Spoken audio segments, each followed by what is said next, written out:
Drink it in, man. Deep left side carry on. Picks on the block. At the 5. At the 2. At the 1 to the end zone. Touchdown, Detroit Lions.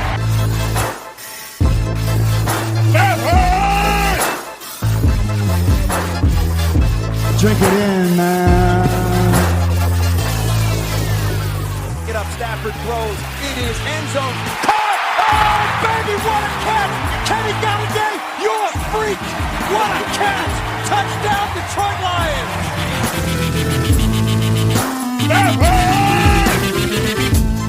Cornbread! I love the Lions! Say it with me! I love the Lions! Drink it in, man. Detroit Koolaid, what's going on, everybody? We are back. It's your boy Oakrey. Been trying to get you guys a podcast, talk about rounds 4 through 7 of the Detroit Lions draft over the weekend here. Life's been crazy.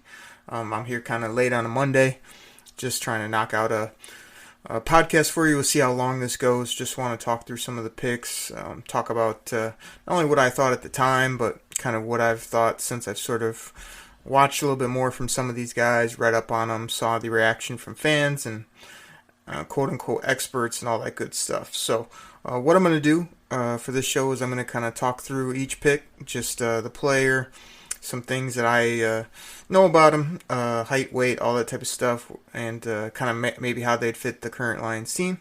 And then towards the back half, I'm also going to give you some pretty cool stuff. Me and the Big Hughes a few years ago, we started really tracking our draft picks. Like, we know who's on the clock. We watch the draft religiously. So instead of just kind of remembering who we liked or who we would have taken with each pick, we started writing it down. So any of you that have checked out the Detroit Koolaid Cast Google sheet that I've kind of put out on Twitter, you can see there's all types of tabs there that say, you know, who was our on-the-clock picks versus who the Lions took.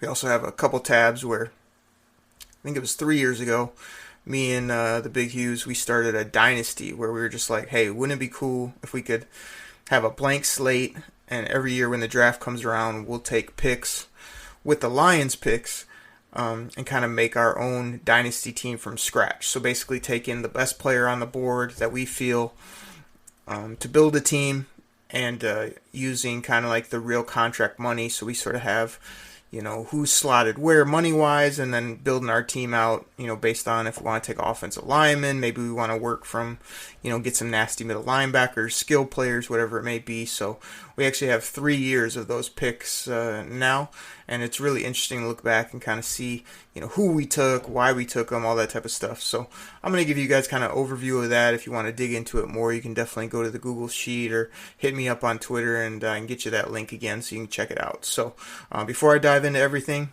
let's take a quick pause for our sponsor. We'll be right back. All right, everybody, we're back. Let's talk about rounds 4 through 7. I mean, me and Hughes, we did rounds 2 and 3. You know, Grifka got in for round 1, and I don't know if he's still sleeping or, you know, what he's doing. But I'm sitting here working, trying to get you guys Lions content. So, you know, rounds 2 through 3, I thought that was going to be like the real sweet spot, the real time where the Lions hit some home runs and got some real blue chip playmakers.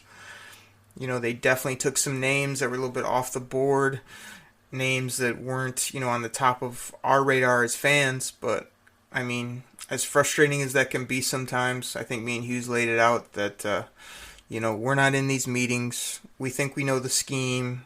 We really don't.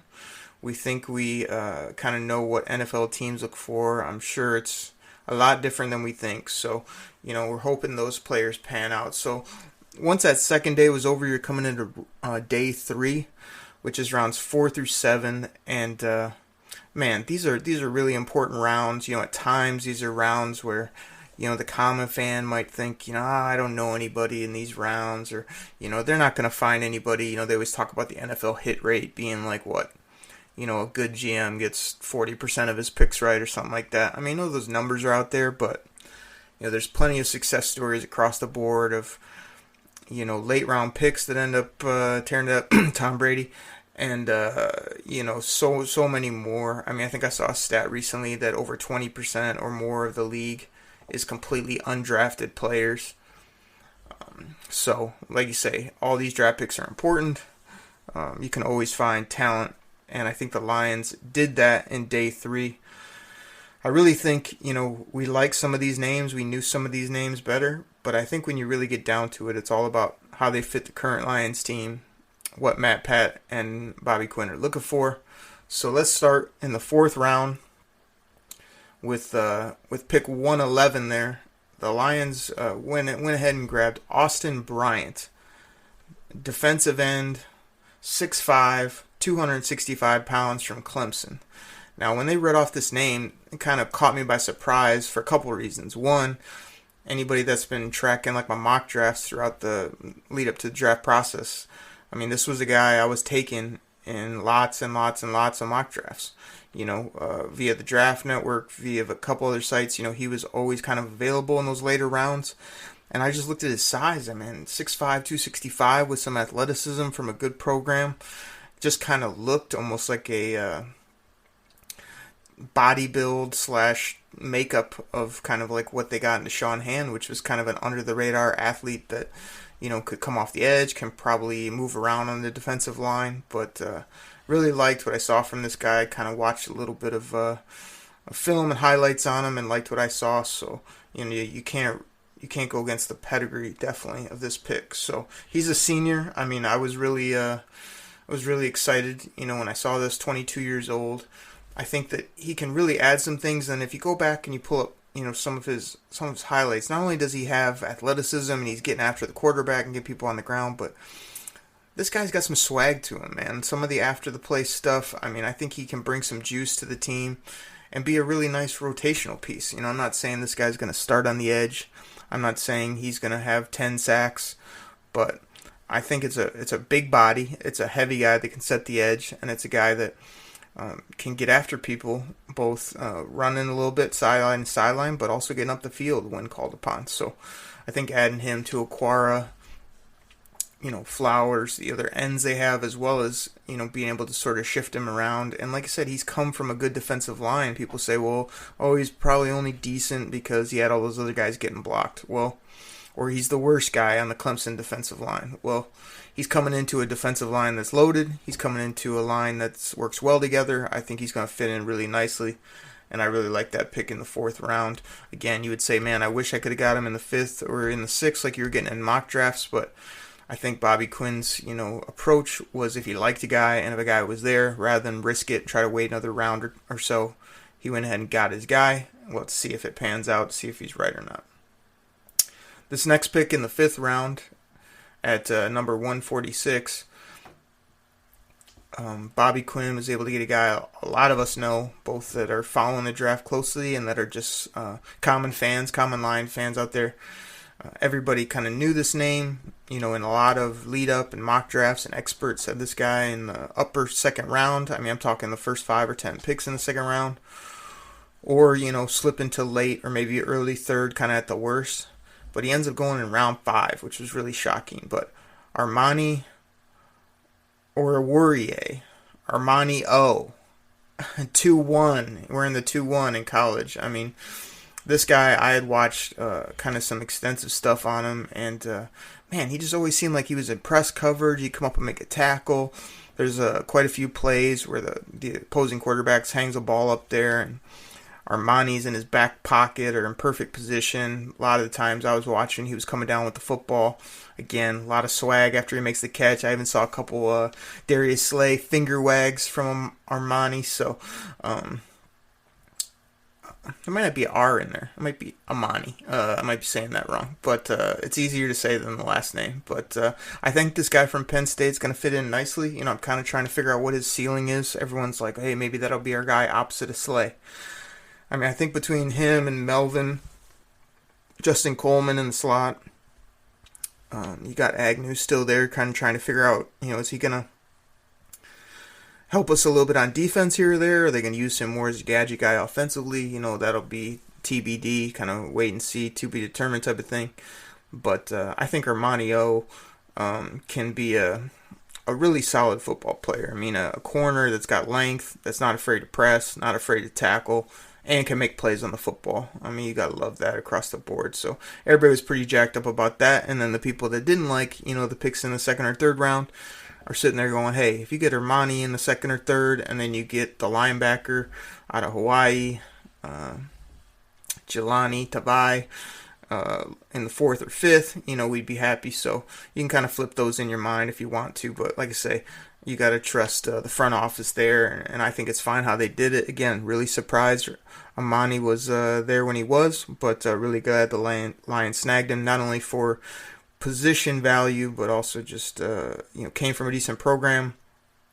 Good measurables. I think he's, he's a little over 6 foot, 6'1", 6'2", whoever you believe, a little over 200 pounds. So that's good size, no doubt about it. Should be able to hold up well at the corner position and be able to be physical.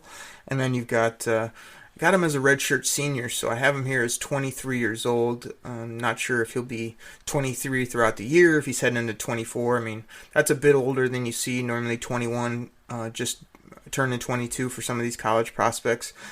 And people might think, oh, what does it matter, I think football career is so short that any years you can get, under that threshold helps, because these guys get a couple years under their belt before they get into their mid-20s, and then you can have them up and running longer. So that is something I always sort of pay attention to. But really happy to have this guy on the team. Everybody really seemed to like this pick across the board.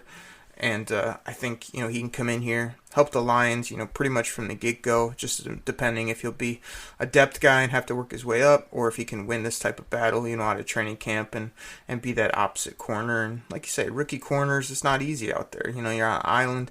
He seems to have the speed and ability to keep up. Not top end speed, but definitely didn't seem to be getting blown by from the things I had seen. So, we'll see. We'll see if he can hold up, and hopefully Slay will kind of take him under his wing, and there won't be a huge learning curve, but we all know you just can never tell with corners. But like I say, I like this guy a lot. We'll keep this thing moving. So let's see here. So in the 6th round, Bobby Quinn had traded down, and he had given away, I want to say, a 6th rounder earlier to go up and get Will Harris, who I have more on Jelani, Will Harris, Hawkinson, kind of the whole draft overview on our Wednesday or Friday shows, assuming Griff will be awake by then and get back in here. But, really want to kind of revisit some of those guys and some of the things I see now, but I just stick to the 4th and 7th. So we gave up a 6th, I think, to go get Will Harris, and we were able to get that back in a trade down. So Bobby Quinn actually went, I want to say from 204 that he gave up. He was able to get 186 here. So 184 and 186 right back to back in the 6th round. At 184 in the 6th, he took Travis Fulgham. Hope I'm saying that right. This was a kid, again, a little bit off my radar. I'd seen him sort of at the combine. I know Hughes, I think, had liked this guy a little bit, what he saw from him.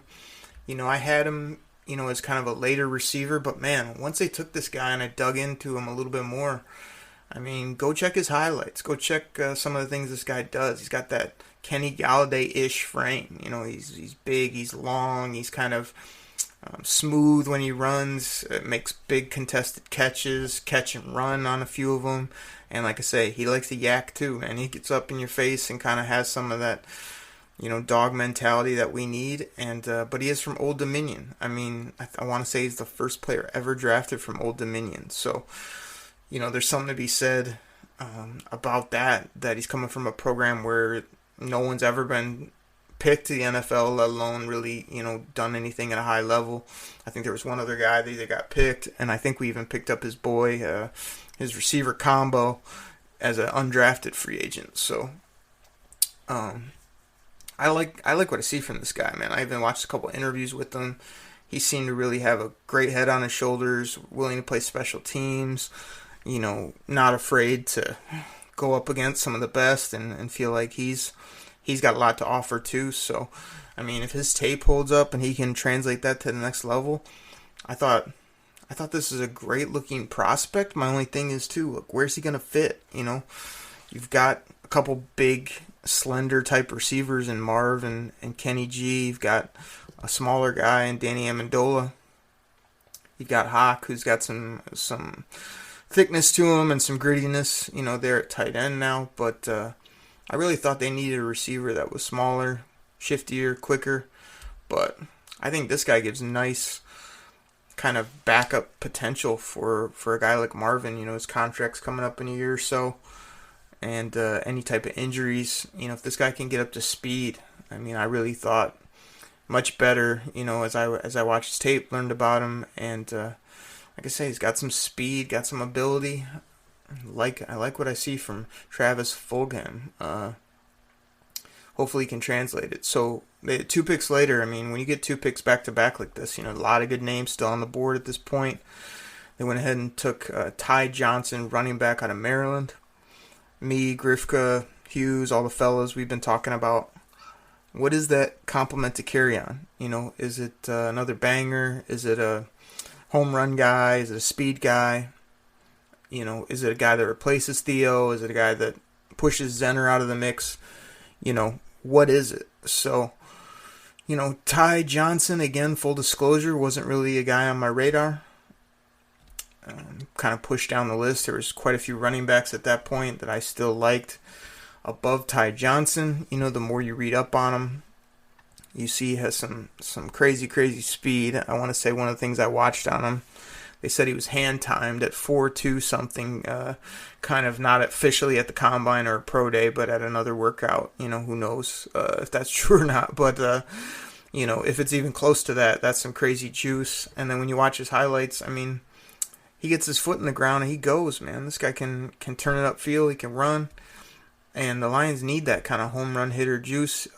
There's 2, 3, 4 highlights of him kick returning where he's getting 30, 40, taking it to the house on a couple of them. If he can add in the kick game, everybody wants to just anoint Agnew. He had a good first year, didn't see a ton from him the year prior. And like I say, I don't see much in the kick game anymore. I feel like these guys, every kick is through the end zone and every punt, never seems to get too many electric returns anymore. But I think Ty Johnson is a nice depth there in the return game. And, I'm interested if he can catch the football. If he can catch the football, I think that adds to his potential to maybe make the roster just based on speed and athleticism. But, again, he doesn't seem like a special guy. I think they kind of took him based on traits, based on that somewhat elite speed, his kick return ability, and, just maybe being able to make one cut and get out the back door and go. So we really don't have anybody like that, and but I'm curious where he'll fit, if he can find a place in the running back room, or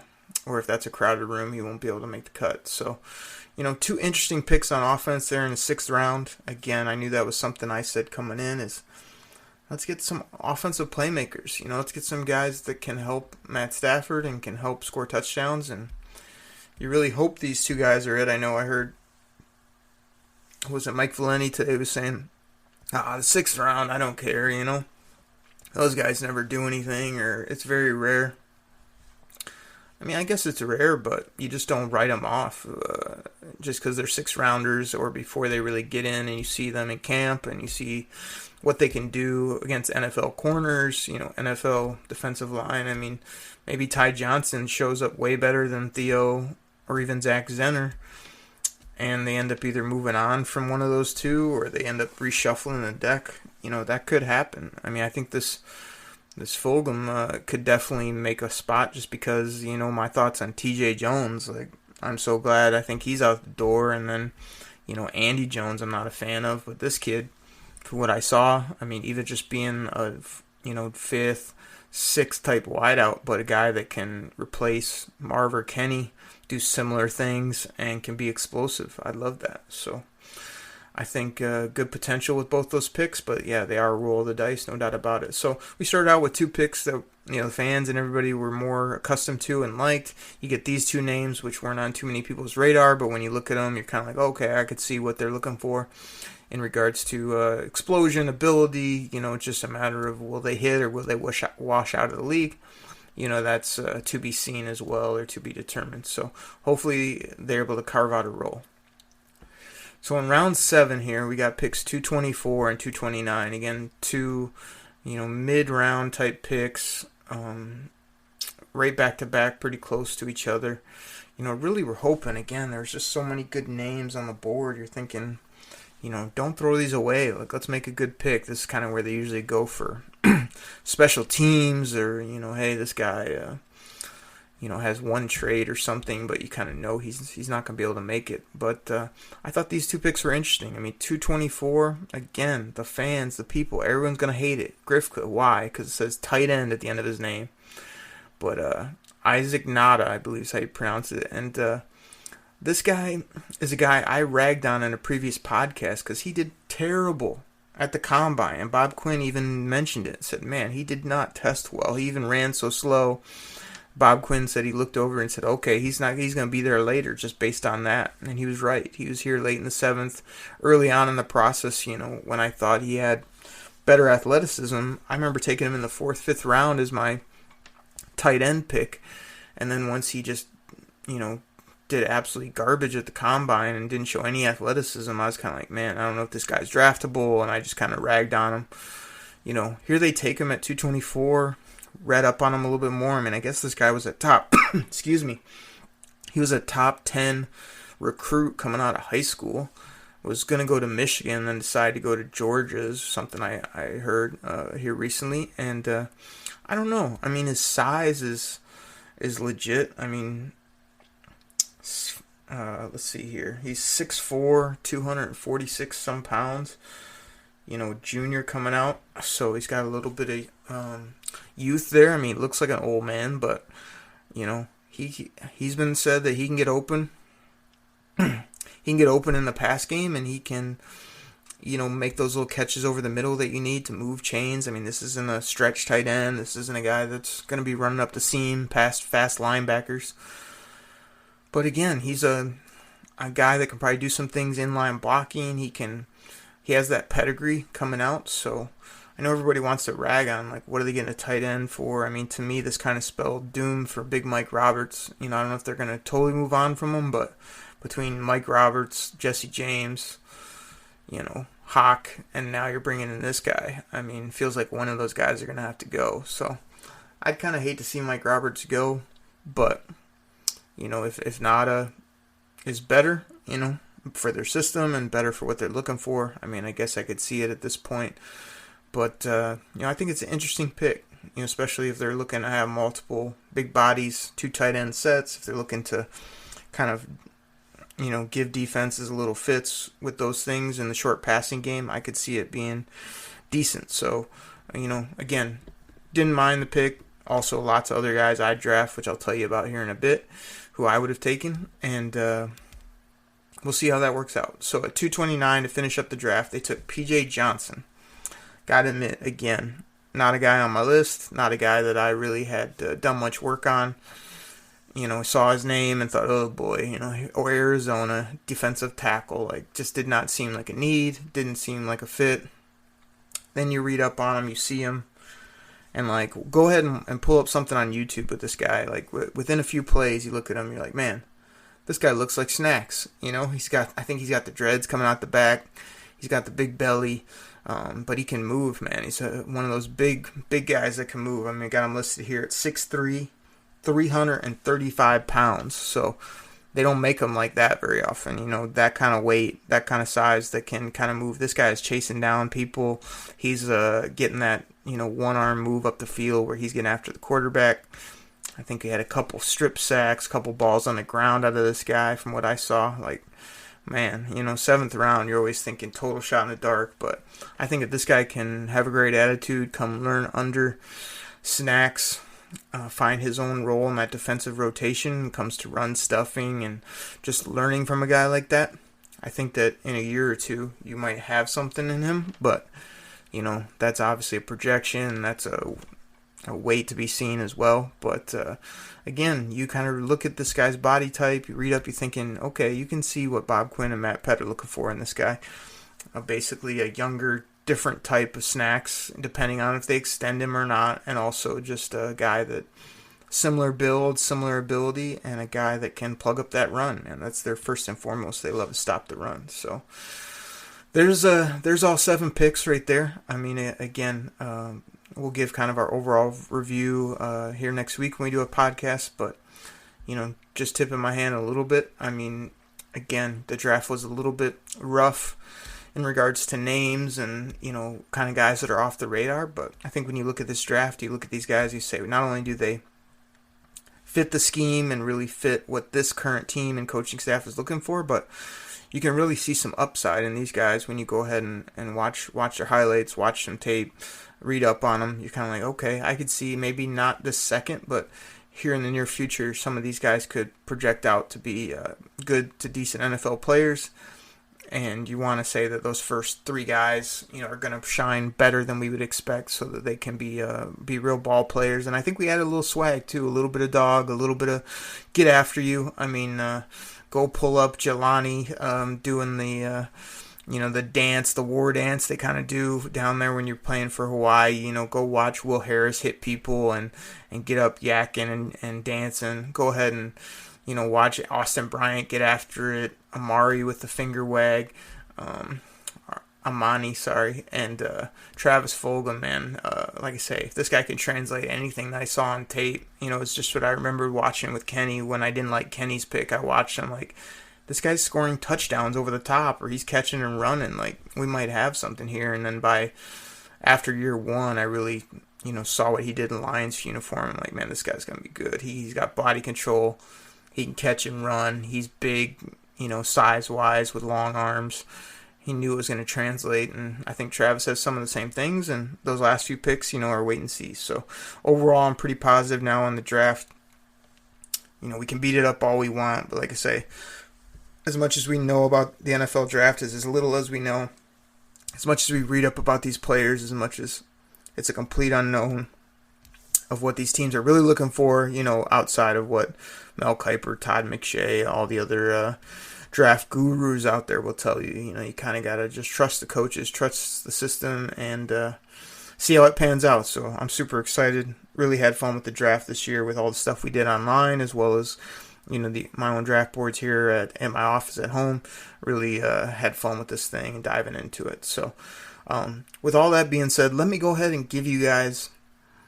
I want to give you guys my Oakley picks, which are like what I would do if I was the GM of the Lions with the picks the Lions had. Again, I'm watching in real time. I knew who was on the board. I kind of knew who the Lions roster is. So this is me trying to get guys a good value, trying to add players that also fit what they need. So, I'm looking for corners. I'm looking for a backup running back. I'm looking for those different positions that we all knew kind of coming into the draft, but also I got free reign. Anytime the Lions were on the clock, I could take anybody I wanted to plug into this current team. So kind of interesting how it shakes out every year. Again, looking back at my track record, I mean, I got some hits, I got some misses, but it's really fun to do this exercise. And if you go to the Google Sheet, you can see my picks from now all the way back to 06. We started this in 06, just doing the first couple rounds, and now we're doing all picks, all rounds for the past handful of years or so. So get this, man. The first round, pick number 8, said it on a previous show. I've been taking Ed Oliver, man. I know we needed a tight end. I know Hawk was a great prospect being that high, and somebody else would have took him. But Ed Oliver, crazy, just crazy burst up the field. I felt like they could have played him inside, moved him outside, created some packages for him. I just think he could have made it work, no doubt. Pick 43, I was looking at the board. There were some corners. There were some other defensive players I liked at that point. I was kind of thinking Chase Winovich, round 2, round 3. I wasn't sure, what I would do with him, but I ended up looking at the board and saying I really liked Justin Lane out of Michigan State. I liked his length, his size. I was comparing him against a couple other guys, and he was, a junior there, I believe, so he was a year or so younger. That played into it. I mean, just his size, his length, his ability, a former receiver that moved to corner, has some position flex, but also, playing for Michigan State. Again, I'm a go blue guy all day, but playing for Mark D'Antonio over there and just playing in that system, I felt like he had grit, he'd tackle, he'd do everything he needed to do. So I went ahead and took Justin Lane there at 43. Pick 81, it was coming back around. I was thinking, man, I'm taking Chase Winovich if he's here because he fits that outside linebacker edge type guy that the Patriots have had in the past, a hustle guy, a Ninkovich type, right? But I think he went off the board around 77, so just a little less than a handful of picks before they came up at 81. So I took this guy at 81, which again, he sort of slid down the board, but this was a guy I liked throughout the process. He's actually a left guard, and I know I say I don't like flipping him over, but I thought I could flip this guy. Ben Powers, interior guard from Oklahoma there. Again, I keep circling back to it, but Good Morning Football had to sit down with this guy about his personality and his mentality, and he just sort of said, like, his whole goal is to just take the soul of the man across from him and bury him in the ground and be nasty and physical. I was like, oh, man, I want this guy on my team. So, I would have took him there in the interior offensive line. At pick 111, the fourth round came around, and I couldn't believe this guy was still on the board. I had talked to Hughes about this guy, I think, before day 2 started, saying, hey, man, like, what do the Lions do terrible? And he kind of named off a few different things, and I was like, what they really do terrible is they can't cover anyone, inside with their linebackers. That's where Jared Davis struggles and a few other people struggle. So I said to Hughes, what about this Mac Wilson out of Alabama? Like, I had heard that, he's fast. He obviously has good pedigree. He was really highly rated until kind of later in the year when he got injured and then didn't have the greatest draft process. But I had heard this guy he's a great cover man from a linebacker position. So as he continued to fall down the board, I thought he was a second, maybe early third round guy. If he's going to be there in the early fourth, I considered him. I went ahead and took Mac Wilson there, thinking that I can match him up against tight ends and other players to kind of really solve that problem. That's what Bob Quinn likes to do, is solve problems. So, we stopped the run. We solved that problem last year, but we still can't cover anybody from a linebacker, either on a running back or a tight end. So that would have been my goal, taking Mac Wilson there. The fifth round, pick 146. I came out here and I swung for the fences on this one. This guy was on the board again later than I thought. Some people I had heard has this guy as the top running back on their board. For me, he was a dynamic running back, a little bit smaller, a guy that can catch, run, hit the home run, all types of stuff. Really liked his ceiling, his upside, all that type of stuff. So I went here and I took Travion Williams, running back, Texas A&M. Man, I thought, what a value there. What a nice compliment to Kerryon. I feel like Kerryon still be your guy. Still be your banger, still be your main back. Travion can come in and spell him and still have a lot of juice, catch the football, do some things, and really add something that running back room didn't have, which was a lot of juice. He doesn't go down easy, not on the first contact, and just seemed like a dynamic playmaker that I could get there in the fifth round at a position of need. So went ahead and took Travion. Sixth round, pick 184. This is where I was looking at the board going, man, I haven't taken a tight end yet, and I do feel like they still need a player there. Another body, another guy that can catch, block, do some different things. So looked at the board, saw the best player on the board at that position was Dax Raymond. Went ahead and took him. Not in love with this guy. I want to say he either went undrafted or late in the draft, but, he didn't have any real special qualities, but I'm taking him there in the sixth round. I felt like it filled a position that I sort of wanted to address. I didn't want to go into the season with Mike and Jesse James, and that was it. So I'm adding another talent that can do some things. So that's who I took there. At 186, again, I was kind of looking at the board, looking at needs, and I was kind of like, I'd like another safety, because I had that feeling, they had already taken Will Harris, but I had the feeling coming into the draft that Matt Pat wanted 3 safeties. He wanted guys that could move and hit and come from gritty programs. So I went ahead and took a guy, 3+ rounds later, and then they took Will Harris and got Lucas Dennis. This was a guy that was projected, second round early on in the process. Then he kind of fell down based on either injury or interviews or his testing or whatever it may be. But I felt like I liked that Boston College program. Obviously the Lions do too.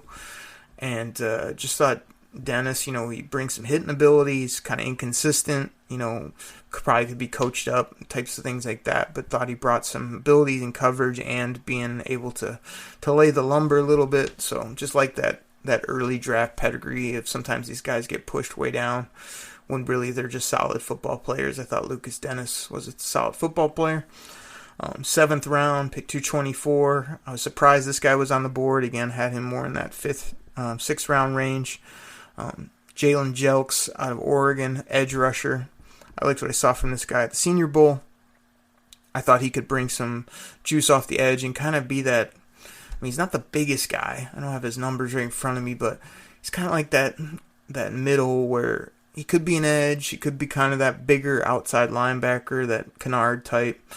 But I just thought I liked what I saw from him. I liked how he got off the ball.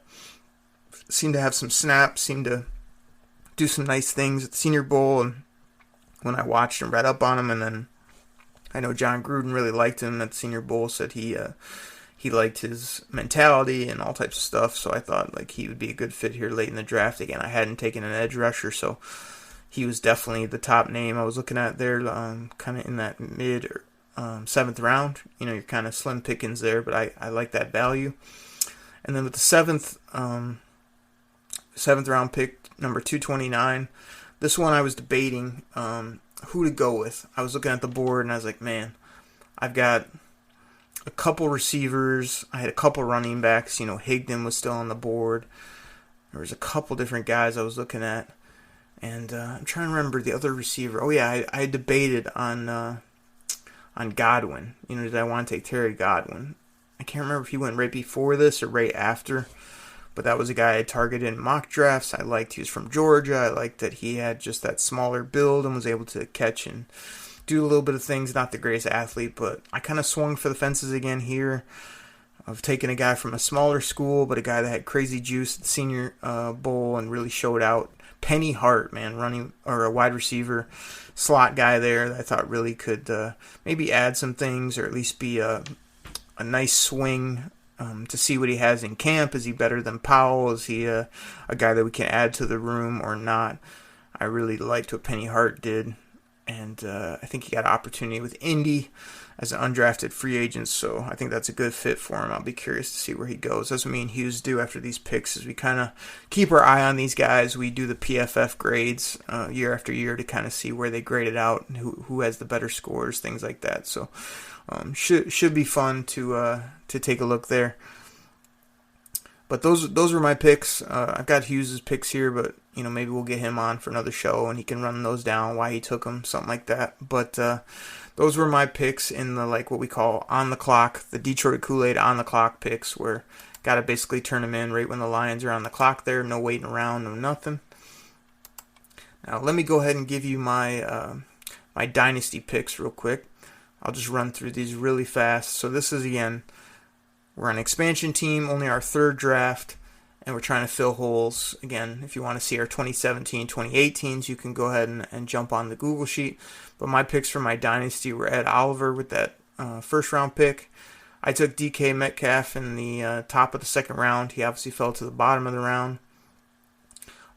Armani, again, a corner I took there in the late 3rd round.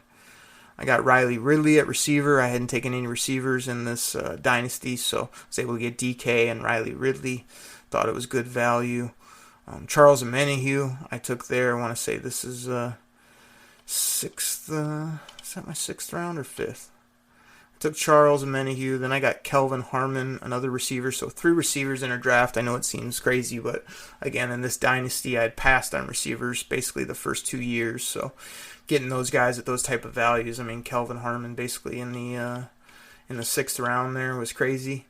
And then I took, I'm going to hurt this name's tough too, but the Lions actually did end up signing this guy after the fact.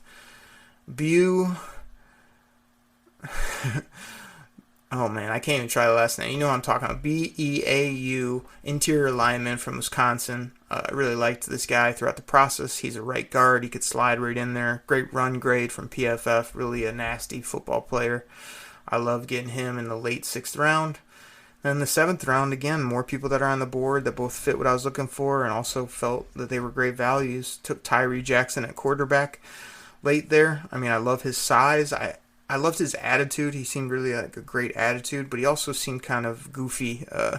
You know, I didn't know if I saw like a really prime time or an NFL starter when I saw him, but again, part of our dynasty is just building that depth. So, I was able to get him there in the early mid 7th, and I just took Ron Higdon, man, mid to late 7th, because I think he can be a banger in the league. I think he can be a complimentary back, can have some years in the league, and I just like the value at that point. So went ahead and took the hometown boy from Michigan, Ron Higdon. I thought it was kind of a tragedy he didn't get drafted.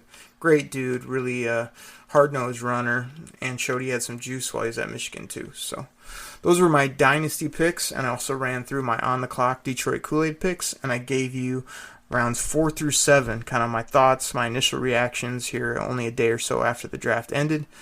And we'll be back right here later this week talking with Grifka and see if we get anybody else on to break down this draft and what's ahead for the Lions. Will they make a big splash? Will they make a trade? Once we get these guys in for rookie mini camps, be able to see really what they have. Everybody's dogging it or praising it, but really it's all about what these guys do on the field. So really fun draft process. Thank you to all the Detroit Kool-Aid supporters we got out there, and thank you for everybody that was doing draft content, the Eric Schlitz and the everybody that kind of came on the Detroit Koolaid Cast. Logan of Lion Lowdown, we can't thank you enough either, so we just thank all the hard work from those guys, and we really try to pump out a ton of content for you. But I think there's been a big swell the last few days on Lions Twitter about just what an amazing community is, great fans, great people that all love this football team and are, we have different opinions at times, but everybody rowing in the same direction, just trying to hope this team wins big for us, and also just supporting them throughout the process. So thank you to everybody for the support you show our show and all the things we do, but also want to shout out everybody out there that's, loving the Lions and just really supporting this team and just being a great community. Like I say, a great community of football fans and people. It's just tremendous. Hadn't been big on Twitter till the last few months, and it's really been cool to meet a bunch of people and see everybody's reactions and thoughts. So can't thank you guys enough for that. With all that being said, like I said earlier, come back, check us on Wednesday and Friday. We'll be talking all things Detroit Lions, as we always do on the Detroit Koolaid Cast. But for now, I'm going to get up out of here. Thank you, everybody. Take care. We'll see you later this week. I'm out. Pack the bag, start the plane. This game is over. It is over. What a comeback by the Lions. Drink it in, man.